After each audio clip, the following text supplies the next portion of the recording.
there's a push, right, to nationalize these elections. A scary push. And so there's a bit of desperation in the air, honestly, a bit of desperation in the air for what they are predicting as is going to be a shellacking in the midterms, when it comes to Congress and the Senate, and how that's going to affect President Trump and his administration and their strategy. And so it seems like there's a move to do everything possible to commandeer the elections. So for whatever their reasons are for doing it, but the states own the elections. States administer elections for nationally also.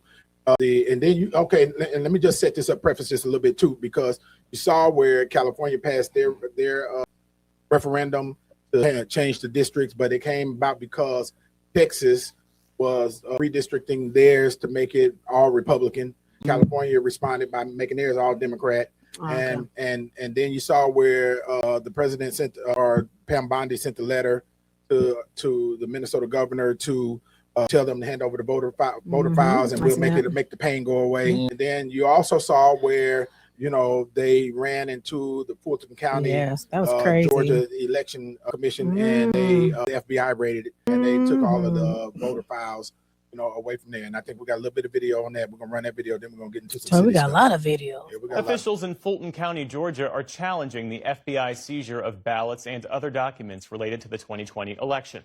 In a filing today, they said they're seeking the return of the materials that were taken during a raid last week at the warehouse where the records were stored.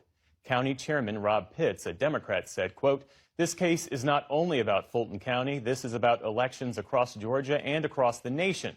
Mr. Trump has long falsely claimed that the 2020 election was rigged. This week, he called for Republican officials to take over voting and nationalize U.S. elections. And while that video was playing, the chain of custody of votes, when votes are cast, they have to be sealed. They have to be, everybody has to know it went from here to here to here, sealed, or so that there's no tampering.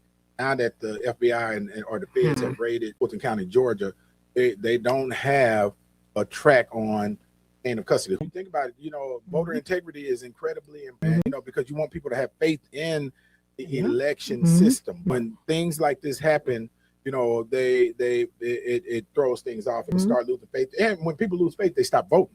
You're watching the Antonio Parkinson Project.